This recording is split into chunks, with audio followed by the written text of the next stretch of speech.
More and more people are asking about accessibility documentation, but it's important to understand why documentation is so important and where it gets its value from. So the first bullet point I have on the whiteboard is that a document's value is derived from the work and or investment that underpins the document. So it's important to think about documents as representing the work that we have done and the accessibility of our assets. It's not necessarily the document that's so valuable. Of course, it's desirable to have that document, but it's what the document represents that's so important. Also, the provider credibility is extremely important. I have the word paramount on the whiteboard.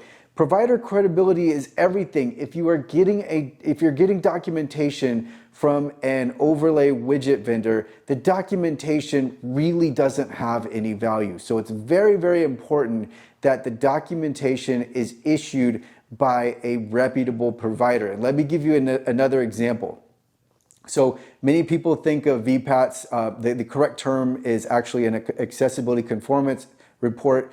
But let's say we have that accessibility conformance report or an ACR, and it has been created and produced by the vendor themselves, then that document isn't going to have as much weight because we have an accounting of accessibility from the very entity that is trying to claim their accessibility. So we really want to have that ACR that is created from or is the result of work from an independent provider and not the entity that has the digital asset where they've created the documentation. They've essentially created their own documentation.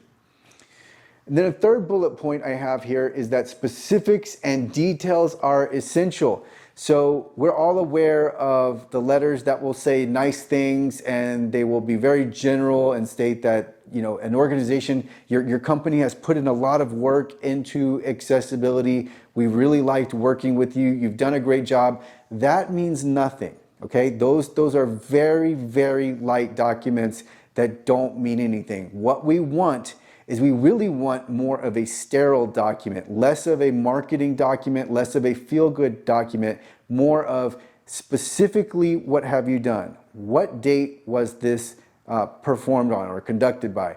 What pages, what URLs are involved? What is the digital asset? What were the testing environments, etc.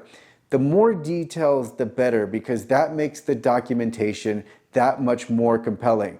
The more general, the worse off the documentation is and the less value it has. And then the fourth bullet point I have here is video documentation of user testing. And then I have A+ because that gets an A+ grade. And this is why I have made user testing a part of the ADA compliance program at accessible.org. What happens is your website will be user tested by a professional who is blind or visually impaired, and then you will receive a recorded session of that user testing, which is actually documenting the accessibility of your website and the practical experience of that accessibility professional. That is extremely compelling. And that's the kind of documentation we are looking for. We want to get into your website is actually accessible. It is WCAG conformant. Someone can use this website. So that's where we're after. That's why I say specifics are important. And then of course, when we get into this recorded session, that really is the ultimate. And that leads me to my next point is where we could actually, let's say there are some in-between areas. Let's say there's a gray area where you have a digital asset or maybe an embed that is difficult to make accessible. And then so you consult with professionals with disabilities or accessibility experts themselves or whoever it is. You consult with a third-party provider who specializes in accessibility, and you ask them, what do I do? How do I shore this up? How do I make this as accessible as possible? And I think the most compelling documentation is going to come from professionals with disabilities And even if, especially if they're using assistive technology, you have all of these different considerations made, and you're documenting, okay, these are the steps we've taken. This is the links that we have gone, and this is what professionals are saying. You can't get any better than that, because what are these laws for? Again, when we talk about ADA compliance, when we talk about Section 508, when we talk about HB 21-1110, etc., these laws are to prevent, they prohibit discrimination on the basis of disability. And so if we are consulting with professionals with disabilities, we know that you are going to the utmost efforts to ensure accessibility, and that's all that can be asked for. So if you have documentation of this, you know that you are in a really, really good place, and it would be likely that you'd be in compliance with the law if you are in a spot where it's difficult to make something accessible. Or let's say you're procuring technology and the technology has a spot where it's inaccessible, or there's, it maybe not inaccessible, but there's an aspect to it that is non-conformant with the Web Content Accessibility Guidelines. Then we document our efforts around that, and that is going to greatly help. And then there can be also a letter of attestation from these professionals. So it could be, again, it could be accessibility experts, but I really like the user testing aspect where we have professionals with disabilities, possibly a panel of professionals with disabilities, because it is so compelling, because that is the target demographic here. We want to make sure that people with disabilities have access. And when you have attestation from these professionals, it is extremely compelling, and it's very difficult to discount the accessibility and the efforts you have made. And then what I have here on the next bullet points are documentation is compelling. This can result in your case being dropped or your case being dismissed, because if you have documented efforts and you have evidence of accessibility, then it's really difficult to make a strong claim against you. And it's something where I put case drop, because a plaintiff's lawyer might decide this isn't the route they want to go down, right? Especially if you are very thorough and you've been diligent the whole while and you've documented your efforts and you have everything organized. That's really unappealing to a plaintiff's law firm. So that's why I say case dropped. But of course, most website owners, most digital asset owners aren't in that position because they haven't taken these steps yet. All right, and then so I say organized in a folder. Now, with your documentation, you don't have to have endless seas of documents that you can't even keep organized. But you do need to have your documents that you do have. You want to have them in a folder, and you want them to be organized so that you can easily know what each document represents, what it's done, what date it was created, and that way you have an organized, structured folder where you can easily access all of your documentation should you ever need it.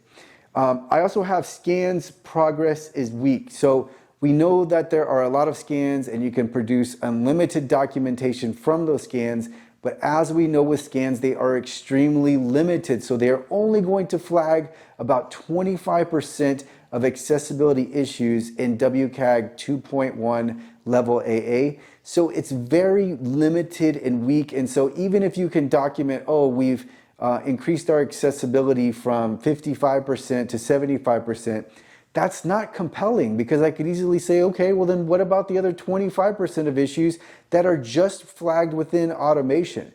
So while progress is helpful, and it could be helpful in the sense that like you can show that you have taken all of these efforts and they've led ultimately to you being fully conformant, it's not necessarily compelling. Again, this is weak documentation. It can provide some benefit, but it's nothing that can be ultimately relied on, because I can just tell you, if I'm looking at this from the other side, if I'm taking the plaintiff's lawyer's point of view, okay, so you say that your website is 70% accessible and you still have these remaining accessibility issues, then your website is still discriminating against people with disabilities, right? So you want to have documentation that is conclusive and provides evidence of accessibility.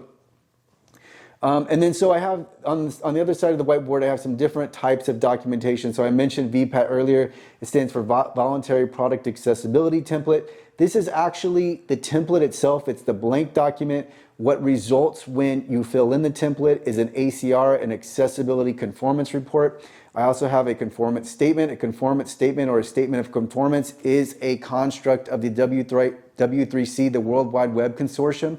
And so with this conformance statement, you are stating that you are conformant with a given version and conformance level of the web content accessibility guidelines for specific URLs.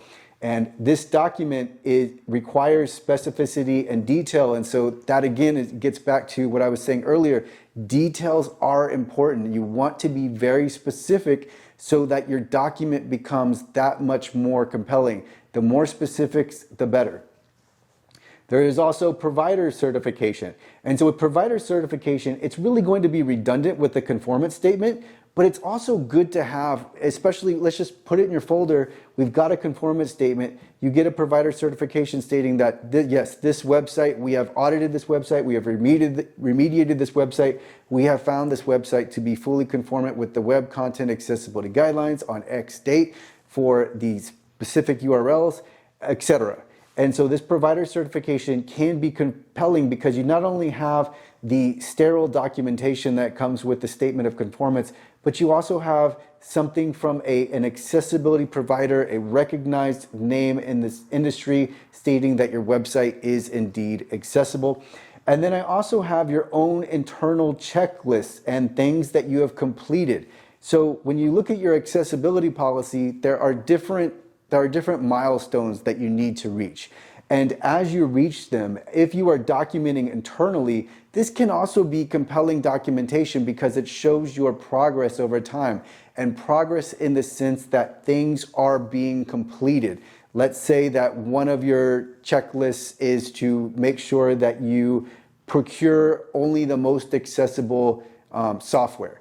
And so something comes up where someone says, well, your software isn't accessible, then you can show the documentation, the detailing of your efforts, and ensuring that you procured the most accessible software possible. And so it can go down the line, but the point is that an internal checklist, your own documentation, can also be helpful.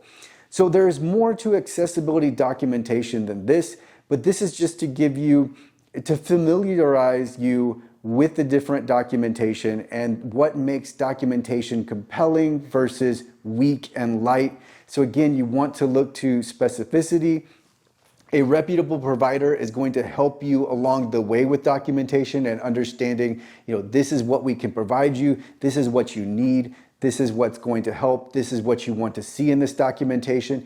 And then again, specifics and details, they are absolutely essential to documentation. And then the last point here is just to reiterate how compelling video documentation can be, especially in light of litigation. When you have video documentation, it's really hard to argue against. So this is documentation. I'm going to include resources in the description. Of course, if you have any questions, feel free to reach out to me.